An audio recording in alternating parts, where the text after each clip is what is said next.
Mirë se vini në Real People, miq. Në radhë të parë, unë dua që t'ju falenderoj që të gjithëve që në këtë iniciativë tashmë, në kanalin tim, keni ndjekur çdo intervistë dhe marrë mesazhe pafund për çdo personazh që unë duhet të sjell. Kështu që ju ftoj që të më sugjeroni, të vazhdoni të më sugjeroni personazhe të vërtet që duhet të intervistoj. Më shkruani në rrjetet e mia sociale, më lini një koment në faqet e mia Florigjini ose në faqen e Real People. Por këtë radhë, personazhin në fakt nuk e gjeta vetë. Ju do thoni pse, sepse ajo më doli në mes të një proteste në një ndër zonat më të bukura siç është edhe Rjolli.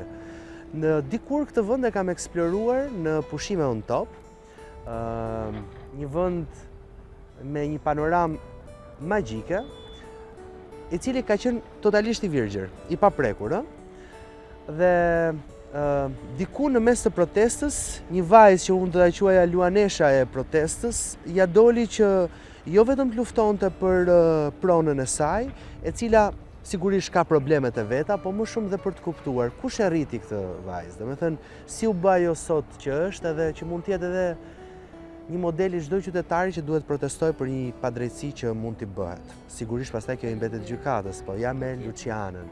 Mirë se vjen, Lucian. Flori që keni ardhur. Ne në këto ditë shumë të vështira për ne, zëri jon kanë qenë vetëm mediat. Dhe i jemi falendëruar çdo media që ka folur për ne, na ka dhënë mundësinë shprehimi dhe na ka dhënë mundësinë që të themi të vërtetën tonë. Mirë. Shiko, në Shqipërinë e kemi thënë për herë që me drejtësia çalon. Patjetër. Por historitë janë ato që duhen treguar dhe gjithë secili ka anën e tij të historisë. Po të funksiononte drejtësia, unë sot e sigurt që nuk do isha në këtë situatën që jam, dhe po të funksiononin edhe ligjet në bazë ndoshta edhe pak të kulturës së popullit, sepse nuk mund bëhen ligjet e Shqipërisë vetëm duke marrë referenca nga shtete të tjera. Po dhe për shembull Anglia ka 500 vitesh shtet. Unë dua një herë Lucian ta nisim kështu. Më trego pak si e njeh ti këtë vend. Atëherë, të tregoj si janë prezantuar për herë të parë me Rjollin? Po, shumë e bukur. Para se të vija nuse këtu. Ti je nuse? Po, jam nuse në Rjoll. Fluturoj me parashuta, Malket Islamin. Oh, wow! Dhe një ditë neve bëm një fluturim nga Shëngjini me paramotor, edhe erdhëm deri këtu në Rjoll. Dhe ishte një perl, sepse unë nuk e kisha parë asnjëherë realisht. Unë jam nga Malësia e Madhe, jam shumë afër, por nuk është e kisha frekuentuar shumë zonën Velipojës, Rjollit. Kisha frekuentuar zonën e Lezhës më shumë për plazh, sepse aty kisha të familjarët e mi. Dhe kam parë dhe në mendjen time ka ngelur një vend shumë i bukur, komplet i virgjër, me disa kneta ujit dhe me disa kampera në të. Që njerëzit kishin ndaluar edhe vetëm kampera që normalisht përgjithsisht në Shqipëri me kamper vin të huajt, nuk është se ka shqiptar shumë. Dhe kjo ishte në mendjen time ky ishte Rjolli. Dhe pastaj kur erdha nuse në Velipoj, që u mbartova, më treguan që këtu kishte një pronë familja ime për shumë vitesh, ku kishte lindur dhe vjehri im, dhe ku ishte rritur dhe nga koha e diktaturës pastaj kanë zhvendosur, i kanë kaluar në Velipoj, familjen e burrit tim. Dhe më vonë jam njohur me pronën nëpërmjet dokumentave fillimisht. Dhe kur na doli ky problemi i falsifikimit letrave, që vinim këtu për të marrë dhe fillon bashkoheshim edhe me fshatarët e tjerë për të parë situatën, dhe tani unë e njoh shumë mirë këtë vendin sepse e kam njohur nëpërmjet pleçve të zonës, edhe e kisha një kënaqësi që gjithmonë të pyesja, po si është kjo puna këtu? Po mirë, nga dokumentat ku është ky vendi këtu? Për shembull, ne kemi në pronën tonë një vend që quhet Shtegu i Shkozës. Dhe ne nuk e dinim ku ishte, dhe unë kam marrë një ditë me pleç këtu për ta parë se ku ishte. Dhe qesh, unë e di ku është Shtegu i Shkozës, ju them, po ju nuk e dini të maturët e shtëpia, sepse nuk është e eksploruar gjitha, se po tani është. Tani do ma tregosh dhe mu ku është Shtegu i Shkozës, dhe pse i thon Shtegu i Shkozës? I thon Shtegu i Shkozës sepse është gjitha është pyll me shkoza, dhe aty shpyll është lloji i pemës shkoza. Po, shkoza, dhe është vetëm një shteg ku këta kanë kalu më përpara kalonin bagtit. Kam përshtypjen, nëse është pyll, ajo më duket si zonë pylli më shumë. Tani ajo nuk ekziston më sepse është pyllzuar dhe nuk e gjen dot. Tani është, po ta shikosh pak duket, domethënë kjo pjesa e shpyllzimit duket një pjesë jeshile aty me bar. Dhe sa të kaloj aty është Shtegu i Shkozës. Ti ke ardhur nuse këtu? Po. Ti vet ku je lindur? Je lindur në Malësitë Madhe? Po, kam lindur në bazë të Malësisë Madhe, në 12 vjeç jam zhvendosur në Tiranë, dhe kam jetuar në Tiranë deri kur njofta burrin tim dhe u ktheva për të jetuar me burrin në Velipoj. Tani, ti në familjen tënde, sa fëmijë keni qenë? Unë kam vetëm një motër. Keni qenë vetëm 2 goca? Po, vetëm 2 goca. Dhe është interesante se kjo është pjesë shumë e bukur. Neve veriorët e kemi që është shumë fatkeqësi të mos kesh i çunë në shtëpi. Edhe babi dhe mamim nuk ma kanë bërë kur ta ndjej këtë gjë. Dhe babi im pavarësisht pamundësive dhe pavarësisht gjendjes shëndetësore që u përkeçua më vonë, thoshte një gjë, unë nuk do i lë në pasuri, po do i jap shkollën. Dhe ka ardhur në Tiranë vetëm që ne të arsimohemi, unë edhe motra. Dhe ai sakrifikoi, u largua nga vendi i tij. Po, edhe për na dhënë shkollën dhe për na bërë ideja që nuk jeni vetëm që se keni shkollën, në mendjen e tij kështu ishte, sepse ata nuk e lejoi regjimi kur të arsimoj, po ashtu dhe mamin tim. Mami im është familje kulakësh, babi është familje për ndjekurish, me gjyshin e burgosur, me xhajin e babit vetë të pushkatuar. Ishte një familje komplet e deklasuar në kohën e diktaturës, edhe nuk i lejonin të arsimoheshin dhe ishte një ëndër për ta. Babi çfarë problemi me shëndetin pati? Babi ka pas punuar mekanik të teleferiku kur ne shkum Tiranë, bërë një aksident pune dhe që atëherë nuk ka qenë mirë me shëndetin. A them, por faleminderit Zotit që është edhe është aty me ne çdo ditë edhe është kënaqësia më e madhe. E ke flet shpesh me? Po, patjetër, me babi flas çdo ditë. Tani madje më merr shumë shpesh për të folur me çunin tim, sepse ka një kënaqësi të paparë, që kur u bë gjysh. Motra ime iku në Amerikë 1 vit para se të lidhja unë. Edhe babi ishte shumë i mërzitur, unë nuk jetoja në Shqipëri në atë kohë, motra iku, edhe më thonin gjarë që është mërzit shumë leka. Dhe që kur mori vesh unë isha shtatzan, i thoshte mamit, ti gjë Luqa Maqaka, e ka marrë vesh ako Maqaka, dhe më ishte shumë kurios ta ditë, dhe kur mori vesh ishte qunë, ishte një lumëturi e paparë. Më lumëturua shumë. Unë të isha kurios në fakt sepse ti e ke mbi emrin Kokaj. Po, Kokaj. Po, kur të pyeta pak më herët, thash është mbi emri jot apo mbi emri i burrit? Po. Më the që ishte mbi emri jot. Është mbi emri i vajzërisë. Mbi emrin e kam mbajtur për hatër të babit, duke qenë që s'kemi vëlla edhe për t'ia vazhduar mbi emrin për sa kohë të mundem. Çfarë tha kur ja the? Qeshi, sepse nuk e kishte që në momenti që unë u fejova dhe u martova, babi ishte shumë open mind, ka qenë gjithë jetën faktikisht. Babi ka qenë një njeri që ka qenë gjithmonë. Pavarësisht se ne kemi lindur në një fshat dhe jemi në një zonë veriore, gjitha këto, unë dhe motra nuk kemi qenë kur 2 vajza që ju është ndaluar asgjë. S'ka është ndaluar të kemi shok, s'ka është ndaluar të dalim, s'ka është ndaluar të shkojmë në ekskursione, se këto kanë qenë gjërat e fshatit. Në malësi të madhe dhe përballë që më kapi syrin, më kapi kryqin. Po. Je religjioze? Je fetare? Unë kam qenë një vajzë që deri në klasë 8 shkoja çdo javë katekizëm. Katekizmi është mirë një javë të kisha dhe ti merr një kulturë për fen, për besimin, për Zotin. Unë besoj shumë në Zot, besoj ashtu shumë, po nuk besoj në fe. Unë nuk kam parë një mik tim musliman ose një mikesh time muslimane që kanë ndryshim nga unë. Më shikoj që është një identik si unë. Besoj shumë fort që fet kanë ardhur më shumë si regulator social në kohë caktuara të historisë. Dhe kanë ardhur si regulator social duke qenë që nuk ishte shteti, nuk ishte ligji, dhe frika ndaj Zotit, frika ndaj ndëshkimit nga Zoti ka qenë një regulator shumë i fortë në shoqërinë. Dhe sot besoj shumë fort që ekziston një Zot, nuk i ndaj njerëzit me fe, e kam shumë kënaqësi që të shkoj ty të vizitoj xhamit për t'i parë si kulturë. Unë kam mbaruar gjimnazin të Sami Frashëri në Tiranë dhe aty është një teqe afër. Dhe unë mbaj mend që shumë herë kemi shkuar me shoqët e mia për të ndetë një qiri, sidomos kur kishim provime të vështira. Shkonin aty në disi qiri. Do të thënë ti e gocë që ke studiuar tek Sami Frashëri? Po. Oh. Tani, lëvize 12 vjeç lëvize në Tiranë. Po, shkova te Erënim-Derada në Tiranë. Erënim-Derada. Pash një moment që të mbushën pak syt me lot kur më përmendë babin edhe momentin e lëvizjes. Ka qenë e vështirë për ju? Ka qenë e vështirë për të? Po, absolutisht. Për mua ka qenë e vështirë. Unë isha një vajzë që vija nga Veriu, absolutisht kisha paraqyrime. Unë nuk flisja në dialekt. Ishën shumë gjëra, domethënë normalisht vështirësia, pastaj ndryshimi. Erënim-Derada është një nga shkollat më të mira në Shqipëri, unë vija nga një shkollë fshati. Nuk e kam ndier shumë, fillimisht ishte vetëm sa kap ritmin e klasës, po nuk e kam ndier shumë atë diferencën arsimore, sepse realisht vija nga një grup studenta shumë të mirë në atë kohë. Edhe po fillimi ishte shumë i vështirë për shtatja, socializimi. Kur kam shkuar në Tiranë, kam parë goca që kishin celular në klasë. Për mua ishte absurd, të kishte telefon në klasë të shtatë kur kam shkuar në Tiranë. as nuk ekzistonte në konceptin tim. Formimi social, formimi intelektual që të jepet nga një shkollë cilësore është i pakrahasueshëm.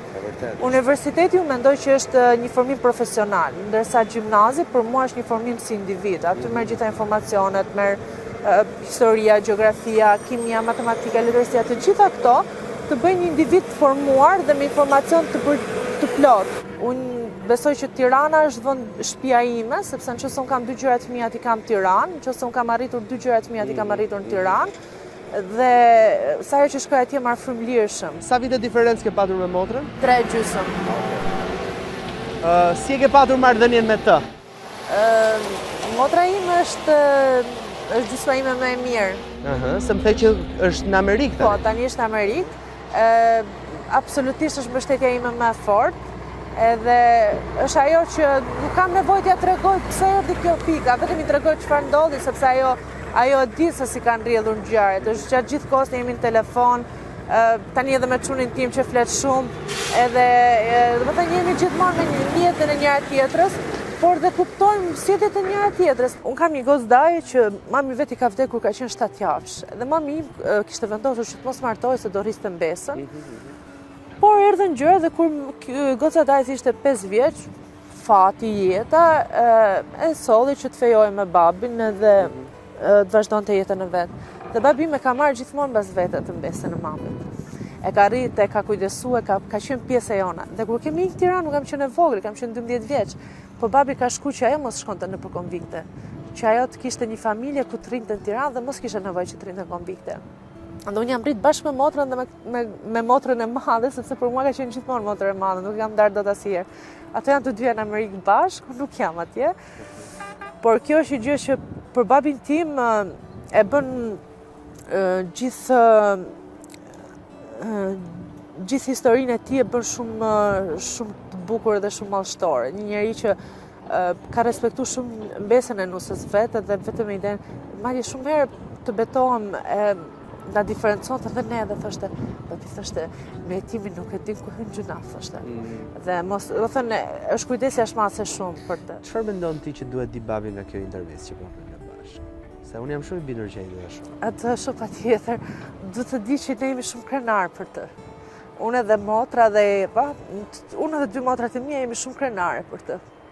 Dhe jemi shumë mirënjohëse për rrugën që na ka shtruar, për informacionin që na ka dhënë për jetën, për sa thjesht na ka bërë jetën edhe për sa shumë ka luftuar që ne të jemi goca të pavarura dhe goca mendje hapur.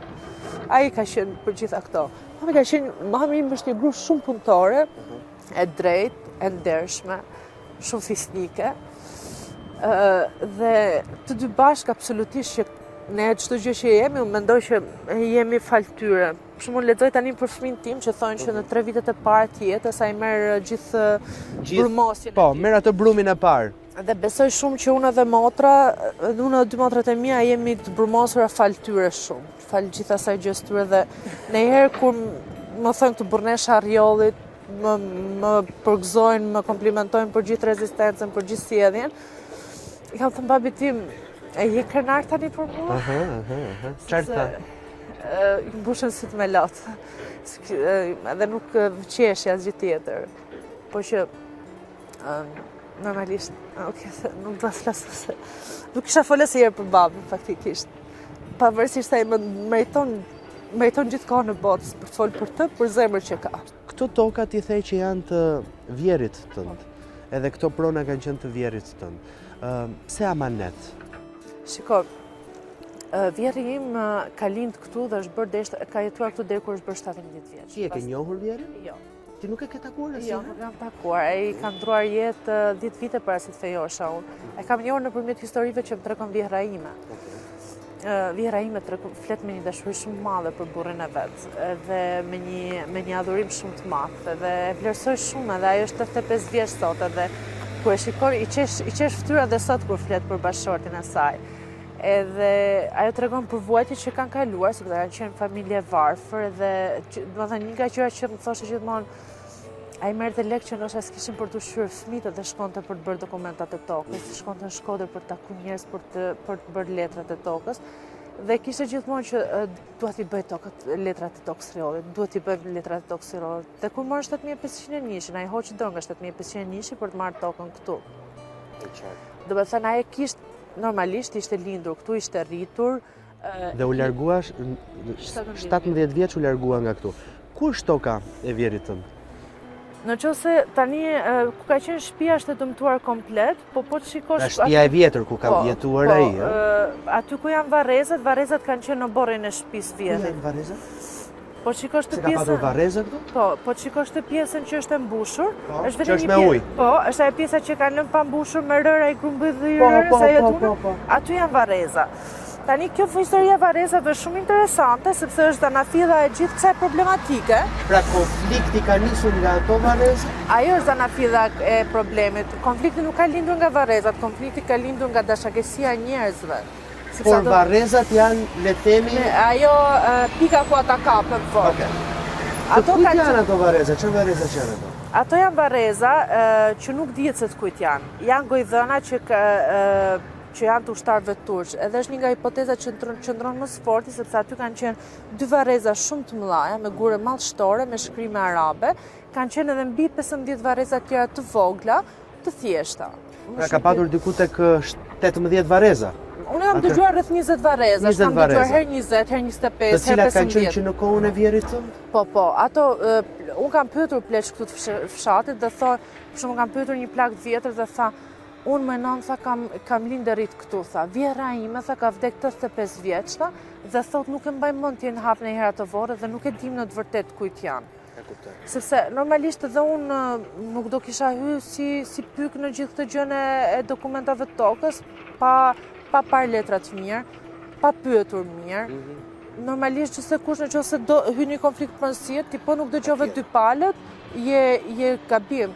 Dhe unë kam dëgjuar versionin familjen time, por kam tentuar të marrë dhe informacione nga jashtë si qëndron e vërteta. Dhe tani jam absolutisht e bindur që kjo është toka familjes time. Dhe prandaj e ngre zërin shumë fort se e di që po ngre zërin për një padrejsi që të bëhet. Tani aty janë varrezat. Dhe toka ku ka qenë shtëpia e vjerit tënd? Po të shikosh tani, po është ajo pema aty. Po, pema që është më vetën. Po, dhe duhet vi, një sekundë të tregoj tani unë. Shikon këto shtyllën aty? Vazhdojnë edhe nga shtylla, vazhdojnë ne i themi të foleta, dhe vjen deri këtu pak më këtej mbushjes, edhe shkon deri në det pastaj. Pra është e gjitha... Janë 409 tokë të vjerit tim këtu. Pra është e gjitha... Edhe kryqi është në tokën e vjerit tim. Edhe kryqi lartë është në tokën e vjerit? Po. Në tokën e familjes vjerit, sa e ka me vëzët me fëmijët e xhajes. Patjetër. Po që nga gjithë kjo sipërfaqe? Po këtu, ku të ndërtohet resorti, janë 1509. Pra të gjithë janë bërë bashkë për blerë një pyllë? Dhe janë 13 fise. Ka shumë bashkuar kanë qenë? Po kanë qenë bashkuar, sepse ne këta kanë ardhur nga Malësia Madhe, nga rrjedhi Malësisë Madhe, kanë ardhur këtu dhe vendet i kanë vënë njëjtin emër. Kanë mbajtur njëjtin emër. Ne kemi një traditë që jemi shumë të lidhur me njëri tjetrin. Dhe për shembull, unë dajet e mi kam afër Kepit Rodonit. Në një... Po, dhe me origjinë të largët janë nga Kelmendi Malësisë Madhe. Dhe pavarësisht se dajet diskutojnë që kanë rreth 400 vjet që janë në Kep të Rodonit, ata kanë bajt gjithmonë lidhjen me malësor, martesat, fejesat, gjitha kushtit ne kemi bërë me njëri tjetrin. Dhe unë njëherë jam shumë kurioze për ta studiuar këtë si gjë, sepse më duket si një tribu që qëndron vetëm e lidhur dhe mbytur me njëra tjetrën. Ne tani kemi filluar që të marrim nuse nga jashtë, ta hapim pak. Kur shkojmë me burrin tim te shtëpia, e shikoj që babi është shumë i kënaqur, flet lirshë me të, i kuptojnë ato batutat e njëri tjetrit, vazhdojnë edhe qeshin ashtu. Ndërkohë që për shembull po të kisha një burr nga jugu, nuk do e kuptonte kur babi im thotë, "Më shplak gruaja." Se është tipike veriore. Edhe fillojnë ankohen me burrin tim se jo e plak gra. Kështu që kjo është gjë shumë interesante faktikisht. Kur e kuptoi fisi juaj ose fisi i burrit që këtu pati një problem? Ne kemi kuptuar në vitin 2021, na ka një mesazh kur po bëj rruga, na ka një mesazh shiko se Bashkimi Ulaj po interesohet për bler tokën te toka juaj. Dhe në 2021. Po. Dhe ne dinim që ky personi pretendon të dokumentat, po duke qenë se ne kishim dokumentat në Agjencinë e Trajtimit të Pronave, kishim disa procese gjyqësore të fituara, nuk e kemi menduar asnjëherë që ai do arrinte që të falsifikonte gjitha dokumentat. Kemi vënë ndjenjë zotin Ulaj që kjo prona është pronë me probleme dhe dokumentet që të ka paraqitur janë të falsifikuara. Po, ai ka bërë një përgjigje shumë korrekte si biznesmen dhe absolutisht, unë jam investitor, unë nuk merrem me gjyqësinë e dokumentave, por këto janë institucionet përkatëse, institucionet e drejtësisë, gjykatat, gjitha dhe absolutisht korrekt. Por duke qenë se është malësor, prisja që të bënte edhe një check-up njerëzor në këtë gjë. Do kishte mjaftuar që të pyeste këtë do kishte thënë që ai nuk ka lidhje me këtë pronën, dhe është pronë e malësorëve, është pronë e fisit shullajve, keqanëve, maleve, larve. Po do kishte mjaftuar kaq që të mos krijoj kjo situata. Pra, ju keni patur një bisedë me Bashkim Ulaj? Po, kemi patur vjet në shtator. Patët një takim apo kanë qenë vetëm mesazhe? Jo, ka qenë takim. Vjet në shtator ka qenë takim, ndërsa mesazhi ka qenë para se të hynte këtu fare, para se të fillonte projekti, para se të blej toka. Vjet në shtator, mbasi erdhën në mars për të filluar punimet, por të hasën në rezistencë dhe nuk ishin gati me dokumentacionet. Në mars vitin që kaloi, Në mars të 2025-s kanë ardhur makineritë këtu për të filluar punimet. Kanë hasë rezistencën e banorëve dhe janë larguar, sepse dhe lejnë e ndërtimi nuk i kishin akoma. Dhe justifikuar ne kishim marrë për të bërë një test gjeologjik të zonës, se sa mban, sa mund ndërtohet, si mund ndërtohet. Që e bët ju vetë? Jo, e bëri Generdyshi. E bëri Generdyshi, okej. Dhe tani që erdhë më mbrapa, normalisht kanë ndërhyrë njerëz për të na mundsuar një takim, na kanë ardhur te shtëpia, na kanë thënë, shiko, unë jam mik i juaj, ato i njoh, do doja shumë që të gjenim një zgjidhje, pse unë e di që është prona juaj. Kështu që kemi mundsuar, kemi diskutuar dhe kemi folur për të bërë një takim, a jeni gati që t'uleni të flisni. Dhe normalisht kemi pranuar, sepse unë kam thënë publikisht, dhe ne themi publikisht, ne nuk kemi kundër zhvillimit të zonës. Ne ku ta marrim bëhet i gjë e bukur këtu. Por nuk mund ta ndërtosh ti vendin tokën time pa qenë në pjesë. Se është plaçkitje pastaj. Edhe kjo është Ndjet ju të plaçkitur kur ndodhi marsin e vitit kaluar? Marsin e vitit kaluar mbaroi shumë shkurt edhe nuk ka shumë. E di kur ndjem unë e plaçkitur, ja kam thënë shumë herë atyre policëve të shtetit që vinë. Unë i them që vjedhja është kur ta vjedh diçka dhe ti nuk e shikon.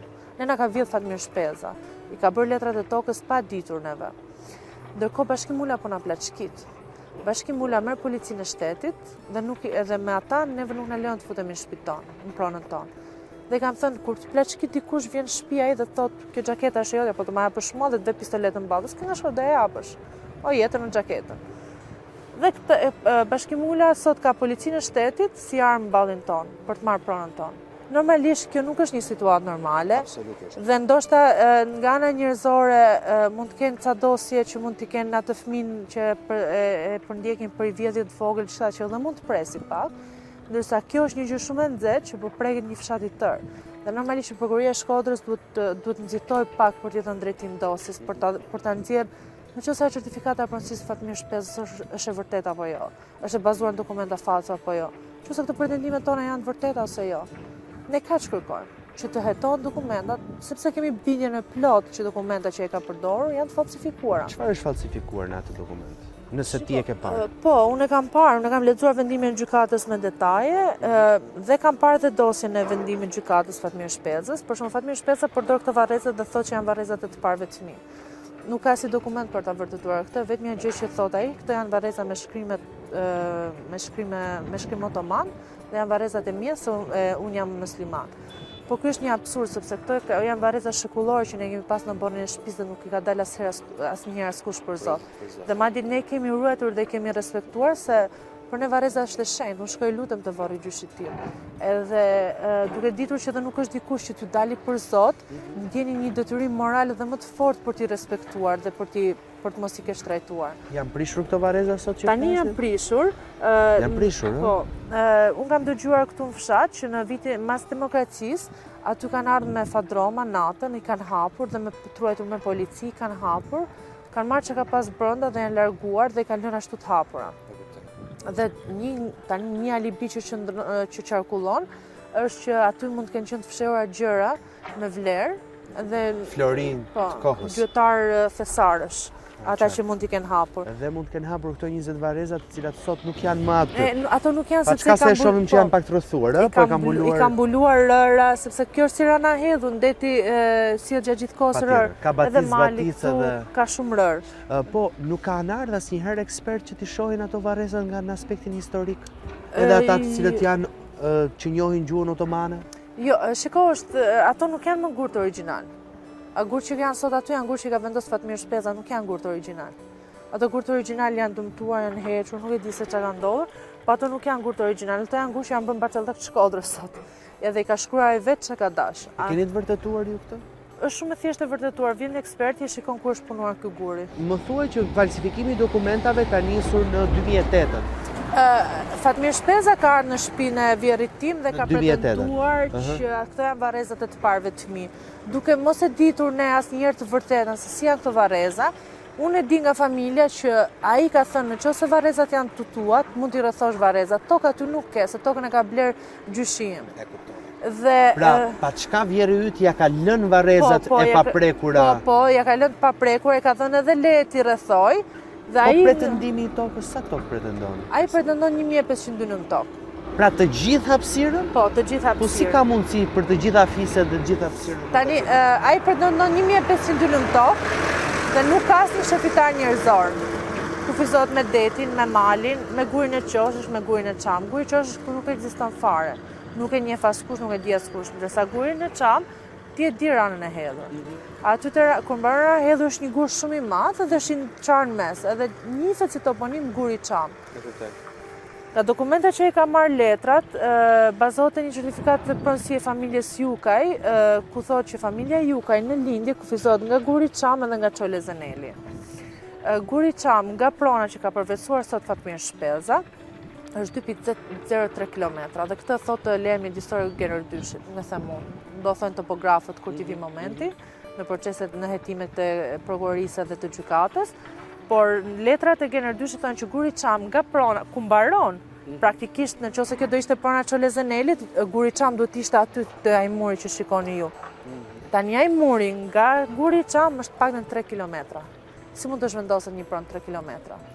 Doli që një vendim gjykate ti kishe fituar. Kështu tha. Po. Gjykata vendos fitoren e Burneshës Rjollit, Trimneshës së Rjollit. Qeshja se fitoren e ka marrë Fisi Malaj, në qeshja me Albanin, me djalin e Fisi Malaj që sot është tani është në gjyq, sepse është arrestuar.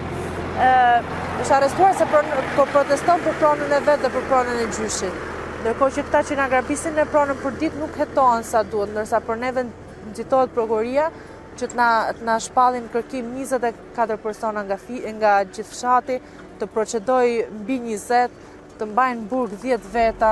Dhe kjo për ty është një lloj padrejtësie. Po patjetër që është padrejtësi. Nuk është peshorja e drejtësisë anë vetëm nga njëra anë. Për pjesën e Fisit Malaj kur fitu gjyqin, ne ishim këtu po protestonim me policinë dhe marrin telefon dhe thonë kemi lajme të mira nga Tirana, fitum gjyqin.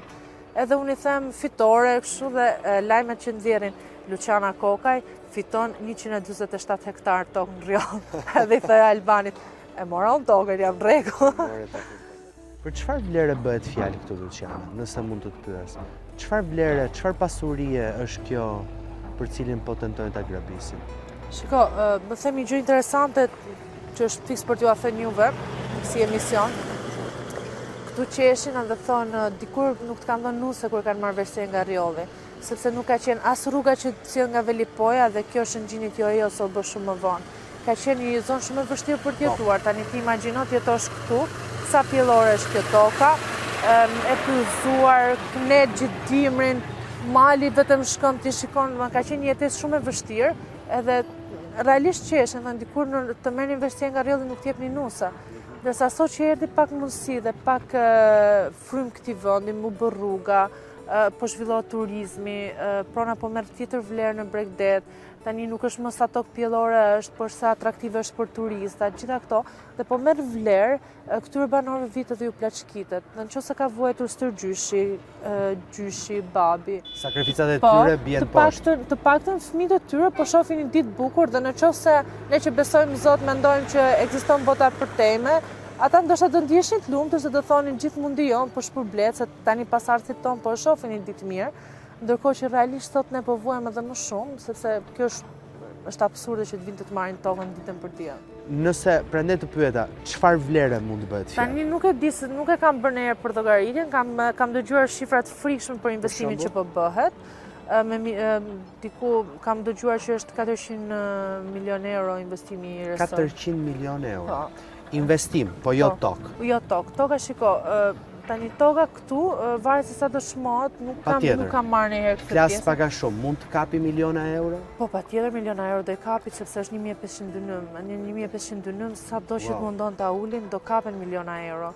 Por si më e keqja të keqës, domethënë këtu para disa viteve që kam pa dokumentat të tokës, pa rrugën, janë shik të paktën me 30.000 euro dylymi.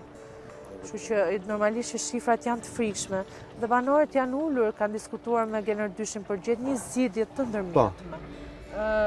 Cila ka qenë zgjidhja e ndërmjetme? Ose pika në të cilën ju nuk keni rënë dakord? Po them dy pika që nuk kemi rënë dakord. E para, në lejen e ndërtimit janë fut 1500 dynym. Është gjithë kjo pjesa poshtë rrugës, është edhe pjesa mbi rrugën, sepse 1500 dynym që kap edhe malin. Ajo duhet në lejen mjedisore absolutisht që duhet gjithë kjo sipërfaqe, sepse kjo ka qenë zonë e mbrojtur. Dhe duhet mbrojnë florën dhe faunën, sepse në momentin që do shkatërrohet flora dhe fauna këtu, nuk do jetë vetëm problemi i Shqipërisë, është një problem që mbrohet nga konventa ndërkombëtare. Dhe normalisht ata për ta justifikuar dhe për ta bërë sa më të vogël gjën, kanë përdorur shumë tokë për të marrë lejen mjedisore. Ndërkohë që neve na shton që jo, ne do përdorim vetëm 150 dynym për ndërtuar. Dhe donin që të bënin pazaret vetëm për 150 dynym. Dhe këtë pjesën ne nuk e pranuam, se në qoftë se ti e përdor gjithë tokën për lejen e ndërtimit, absolutisht që kjo tokë është rezervuar. Vlera e saj ka qenë për këtë ndërtim. Tani ti e po shfrytëzon tokën time për ndërtimin tonë dhe normalisht duhet më shpërblesh. Pjesa tjetër ka qenë një pikë që nuk kemi rënë dakord te marrëveshja, është që ne do firmosim një marrëveshje siç e kemi firmosur me atë që ka falsifikuar letrat, ashtu edhe me ju. Dhe unë i kam thënë ai ka dhënë rehat çdo lloj kontrate se ka tokën e vet. Beson të drejtësia, Luciana? Shiko, fakti që Fisi Mala e fitoi një gjyq më jep shumë shpresë për të besuar te drejtësia. Është vetmja shpresë që na ka ngelur. Dhe besoj shumë fort që do flasë siç është e drejta. Mendon që ka patur ndërhyrje? Deri në këtë moment absolutisht që po. Absolutisht që ka pas ndërhyrje. Fatmir Shpeza ka qenë drejtori i hipotekës me Elsis Madhe, vazhdon të jetë sot kryetari i Partisë Lirisë me Elsis Madhe. Lidhjet e tyre me politikën dhe me personazhet caktuar në Shkodër i njefit gjithë Shkodra. Kështu që unë absolutisht që ka pas ndërhyrje. Unë e kam dosën e familjes time që në 2014 në ATP. Dhe akoma sot nuk kam një përgjigje. Dhe sa herë që ju bëj një shkresë për të marrë një përgjigje se si po vazhdon çështja, ata përgjigjen për ligji kaq, ligji aq, procedura ndaj këtej nuk thon as se po trajtohet as se s'po trajtohet, vetëm se është në brenda dhe të japin afatet kohore që shtyen çdo vit. Në 2014. Pastaj, Fisi Malajve si ja dolën ata që ta merrin Fisi Malaj? Shiko,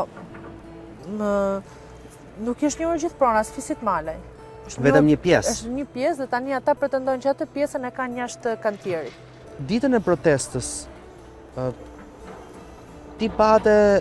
ti ishe aty në krye, ose të paktën ishe në mes të turmës. Si ka qenë ai moment për ty? E prisja ti që do të arrinte në një pikë të tillë? Jo. Më them një gjë se jo kam thënë këtyre të policisë, sepse shumë nga ata janë djelmoqa shumë të mirë, janë thjesht duke bërë detyrën dhe realisht më vjen shumë keq që ndoshta në ca momente acarimin dhe ofendohen nga banorët tanë. Unë vi gjithmonë me Gjakovende këtu sepse normalisht ne kur vim për ndalu punimet. Nuk pyesim ka balë, ka shi, çfarë jetë, ne kalojmë aty për ndalu punimet. Dhe unë vi me Gjakovende gjithmonë sepse jam në komon. Atë ditë duke ditur si të bim pastor kam veshur pallton.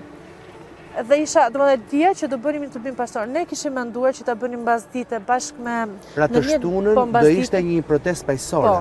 Ne kishim menduar që ta bënim mbasdite në orën 6 në të njëjtën kohë me protestën e PD-s, për t'i dhënë një mesazh dhe opozitës që nuk ka reaguar për neve, duke qenë si opozitë duhet dalin mbrojtjet banorëve në gjithë Shqipërinë për çdo kauzë. Këtu preket një fshat i tërë që ka votuar shumë fort për PD-n. Dhe ne menduam që t'ja bëjmë në një paralelizëm për t'ju thënë që hajdeni këtu ku është problemi. Hajdeni këtu të zgjidhim hajet e vërteta shqiptarëve dhe jo të bëjmë protesta për karriket e njërit apo tjetrit.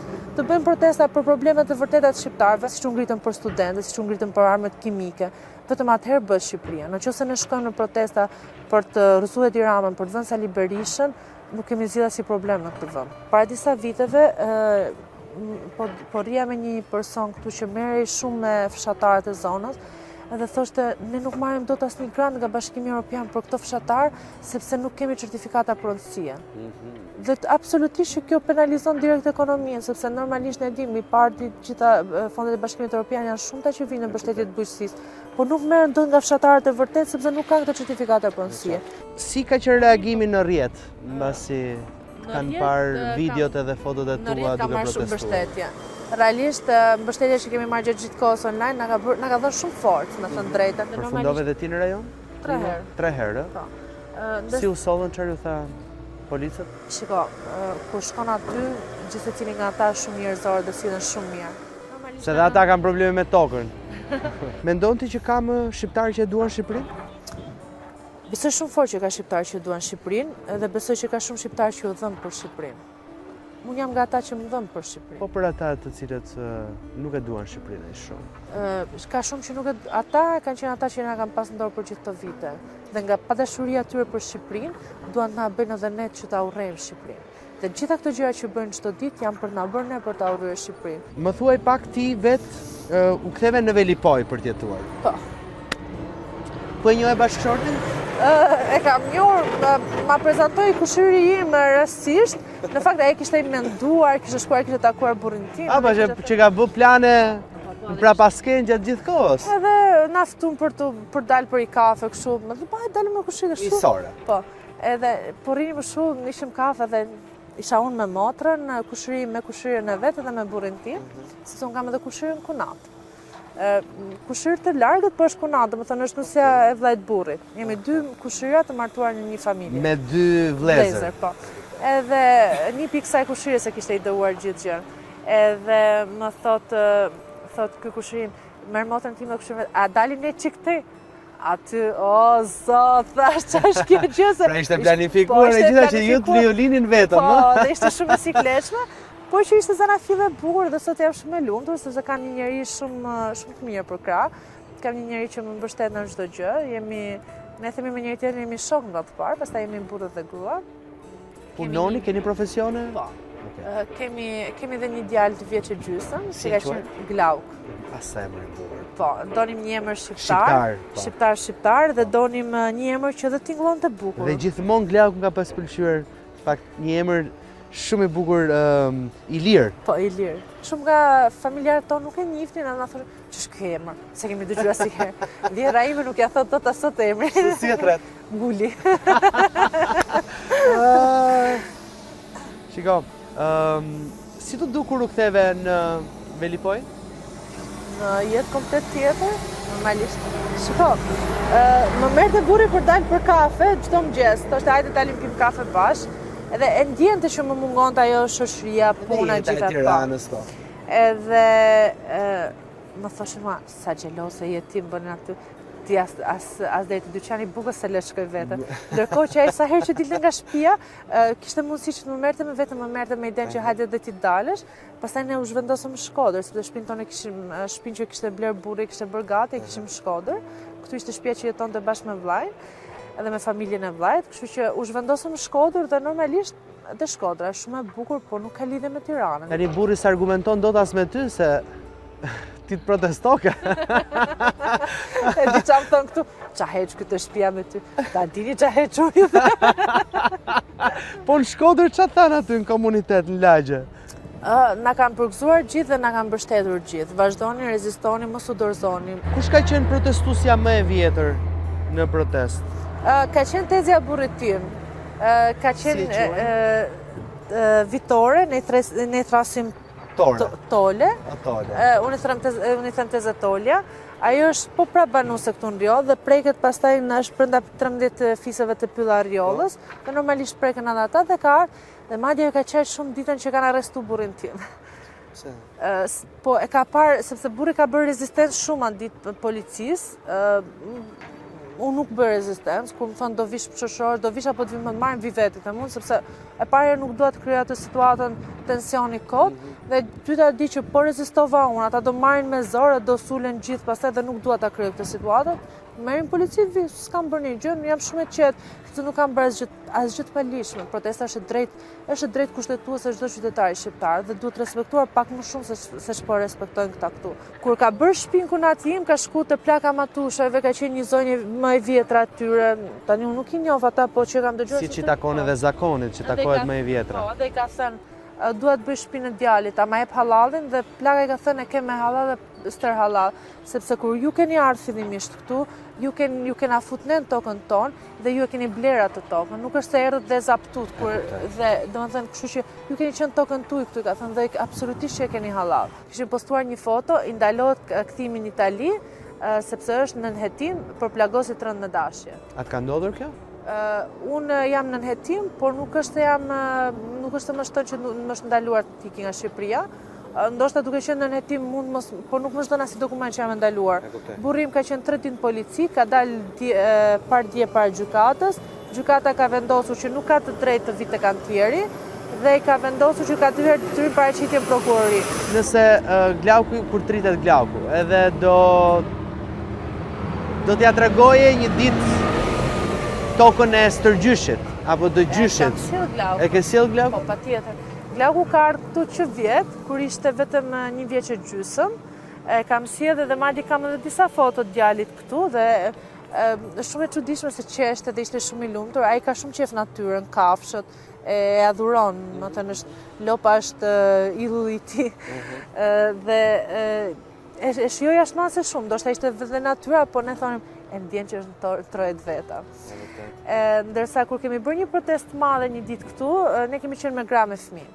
Unë kam marrë djalin, më vonë kam marrë vesh që nuk lejoheshin fëmijë në demonstrata, dhe nuk do të sjell më vetëm për të mos, sepse nuk e di se si shkon situata dhe nuk duhet që ai të marrë trauma nga përplasje me polici, nga të shara, nga konflikte të tilla. Por atë ditë që ka ardhur këtu ishte duke luajtur edhe ne ishim gjithë banorët bashkë edhe ky eci përpara ishte një rrjesh police edhe ju bënte si Spider-Man se e ka shumë që Spider-Man dhe bënte kështu edhe ajo foto faktikisht ka qarkulluar dhe ajo shumë online e djalit e kanë bërë pastaj me animation, e kanë bërë me AI, ishte shumë e bukur, një fëmijë vetëm përballë gjithë policisë. Do të vinte keq nëse s'do fitoje në këtë luftë? Për Glaukun po, edhe për gjyshin e Glaukut po, për asgjë tjetër. Unë maksimumin po bëj, sa kam dorë po bëj, nuk është se vetëm vi këtu dhe protestoj, kam marrë një avokat, jam duke munduar të ndjek në gjitha rrugët e mundshme ligjore, jam munduar të kontaktoj firmën për të ulur për të bërë një bashkëbisedim, por në qoftë se nesër unë e shikoj këtë vend shumë të zhvilluar, do jem shumë e lumtur ta shikoj zhvilluar, po do më vi shumë keq për mundin e të parëve të birit tim që nuk do jetë biri im pjesë e gjithë kësaj gjëje. Nuk besoj që do vi kjo ditë, jam shumë e bindur që nuk do vi, nuk e mendoj fare këtë gjë. Është hera e parë që mendoj kështu sepse unë e di të sigurt që ne do ja dalim. Çfarë do doje ti që të dilte nga kjo intervistë që ne bëm bashkë? Ndoshta edhe një këshill që do doje t'ja jepje edhe dikujt që mund të jetë në situatën tënde, edhe dikujt që mund të jetë nga pala tjetër. Një mesazh që ti ndoshta ke nevojë që ta ndash. Unë do të them një gjë, në momentin që jem në të drejtën, duhet luftosh shumë fort për të dëgjuar zëri jot edhe që e drejta të triumfojnë. Dhe një gjë tjetër, për gjithë ata që tentojnë të vjedhin dhe të plaçkisin njerëzit e thjeshtë të këtij vendi, shtrëngojeni pak dorën, rrudheni pak themi ne, se s'është normale. Kjo prona këtu nuk mund të gëzohet në qoftë se nuk jepet me halal. Të thash unë që vjerrim shkoj kërkoj halallin për të bërë shtëpinë plaks matusheve. Dhe ne kështu funksionojmë. Ne kur vendosim për të bërë një shtëpi një nga familjarët, kur fillojnë të ndahen, ajo shtëpia nuk bëhet nëse nuk jepet okay dhe nga fëmia më i vogël, se është ajo ideja e besnive që të jetë të gjitha me halal. Dhe realisht një gjë unë nuk e din që se do ketë shqiptarë që do vinë dhe do blenë këtë pronën në qoftë se ne nuk do kemi një marrëveshje. Sepse shqiptarët nuk blenë prona me konflikte. Investitorët e huaja që më pak do vinë të blenë prona një pronë me konflikt. Sepse ata din që ne nuk do zhdukemi. Ne këtu jemi në trojet tona, jemi autokton. Këta e në e banë gjithë sot këtu. Dhe të që se cili e di dhe thot prit pak, se një ditë këtyre do ju dalje drejta, që do ndodhi me investimin tim? Me pronën time. Se nuk dua të mendoj se fillojnë edhe kthejnë në kështu, bëjmë e kthejmë, nuk është fare. Unë e di që një ditë do dalje drejta. Nëse nuk do na njohë gjykata Shkodrës, nuk do na njohë gjykata Apelit, nuk do na njohë gjykata e lartë kushtetuese, ka gjykata Strasburgu. Ka institucione tjera që patjetër do japin zot të drejtës tonë. Dhe ne këtu do jemi, dhe mbas 20 viteve, dhe mbas 30 viteve, kjo gjë nuk mbaron. Në qoftë se nuk arrihet një marrëveshje dhe një dakordsi, normalisht ne do vazhdojmë deri në fund betejën. Lucian, të falenderoj shumë. Të falenderoj juve që keni ardhur sot këtu, realisht faleminderit. Edhe faleminderit shumë për gjithë bisedën që patëm dhe gjithë qytetarinë dhe edhe mirë kuptimin për ta bërë bisedën bashkë këtu. Se unë e di që ti duhet jesh edhe në seancë gjyqësore, uroj të bëhet më e mira dhe drejtësia shkojë aty ku duhet, ë. Faleminderit. Unë e mbyll bisedën me Lucianën.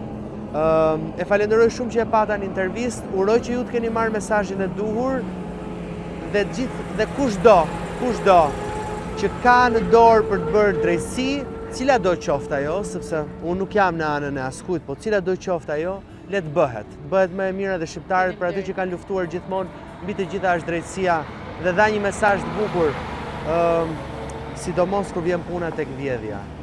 Mos e merrni gjën e tjetrit, nuk duhet marrë gjë e tjetrit. Vazhdoni më jepni sugjerimet tuaja për personazhe real, mos harroni që të bëni like dhe subscribe në intervistë. Shpërndajeni këtë intervistë. Le ta njohin Lucianën edhe persona të tjerë, të cilët nuk e kanë parë dhe kanë parë vetëm protest. Edhe bashkë do takojmë në episodin e radhës. Gjithë të mirat. Nëse të pëlqeu intervista, ndaje këtë video me miqtë e tu dhe mos haro, bëj subscribe në kanalin e YouTube-it Flori Gjini.